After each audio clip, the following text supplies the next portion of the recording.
Okay, so we got a fire hydrant out front. Call your insurance company. Sometimes that will give you a slight discount.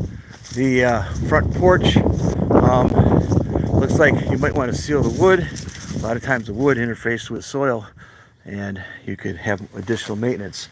The windows are older, the trim is older. You might have to do some painting and caulking, and I recommend changing that water spigot to a frost-free fixture. There's a two-family, and looks like we could improve some of the grading. The siding was painted, all right, and so you got to do some painting of the trim, and there's some dents, dings, and bangs on it. Okay, the grading's rather flat. The backyard has a lot of wood, so I don't know what you can do with that. But there's a lot of wood back there. Looks like it's on your property. The backyard is rather flat. I don't do fences. I'm looking back towards the house here. We have this air conditioning system that's 20 plus years old. This thing is on borrowed time. Budget for a new one. These stairs don't have the proper rails on the sides, and if you notice, they're pulling apart and deteriorated.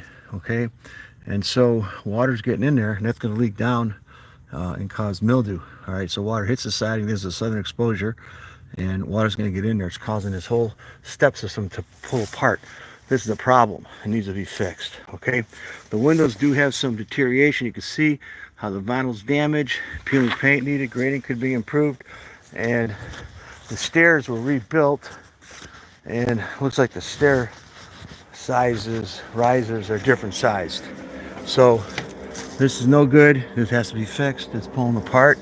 Recommend a water spigot. These are your two dryer vents. Both need to be cleaned. There's your two electric meters. Trees have roots. Roots can grow and get into sewers, etc. This unit doesn't have an air conditioner. All right. Looks like we'll look at the furnaces a little bit later. As far as stair heights, they're different sized. That could cause unfamiliar stepping conditions. And here you could see again how they nailed this. That was all deteriorated. So you got a sill that may need to be repaired. Okay.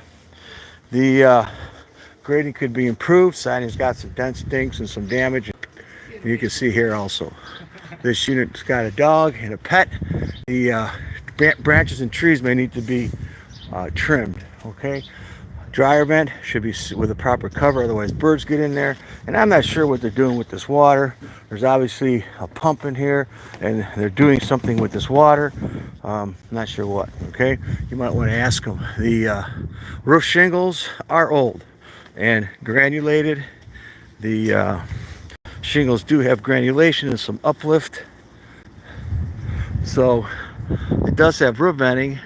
There may be some roof isolated maintenance to some of the shingles that are uplifted. The moving along here, we're on the outside. So this side here, for some reason there's only one gas meter, and maybe it's going to be all electric, so there's one gas meter, the other one's gone, so we'll have to look into that.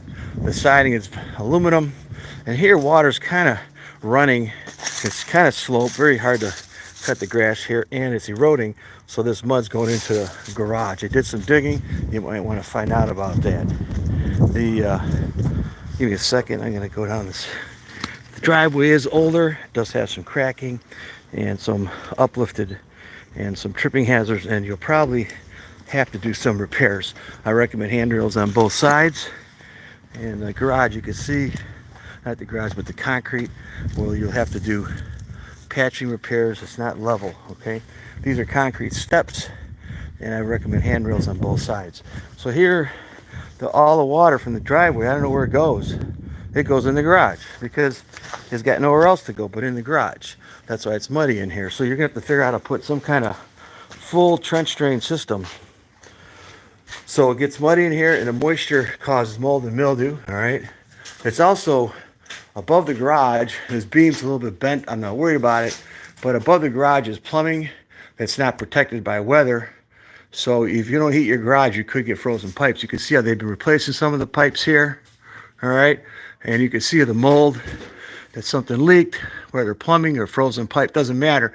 There's no heater in the garage, and so you can see where water was leaking, kind of coming down here. All this drywall's got to be removed. It's all moldy, and then this extension cord for the door opener, which I'm not sure works.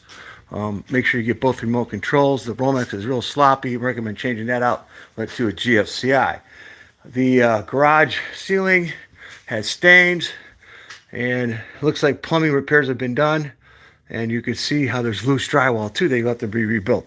The back of the garage is kind of a basement, so there's a little bit of hydrostatic pressure against the wall. There's some cracking. I don't know how severe that is, but there is some efflorescence, some vertical shrinkage cracks, horizontal crack developing. Clean your gutters and minimize that load on the back wall. All right, hopefully you'll be able to see this. I try to take a video. So these are electric water heaters in the garage, and so I don't know, maybe they give off enough heat, I don't know, but the overflows are too short. Okay, and they used to have gas in here and they got rid of it. That looks like an air vent of some sort, or it could have been a vent for the old water heater. The room does have an old electric meter, and there's plug covers missing. I'm not going to get into there. But if there's any double taps, there is room for breakers. This has Romex, looks like coming to it, some extension cords, and I'm not real big on these extension cords, all right? Some gas lines coming through here. If you want, do a gas pressure test to make sure, you know, that there's no gas leaks. I don't smell anything. This electrical is real sloppy, not done correctly. You can see the exposed Romex. And then I recommend, since it's near water, changing outlets in the garage, including that one, to a GFCI. The floor looks okay. And let's move on. This is a two-family, so we'll probably go into one of the units. All right. Hey, thanks for coming on, who's ever watching. This is what we call a walk and talk inspection. There'll be 3 of them per house. And hey, please rate, subscribe if you're watching also. Hey, I got a book called Fix Your Toxic Home and Live Longer. Check it out on Amazon and Audible. I have a waterproofing book that's coming out. Come back in 20 minutes for video B.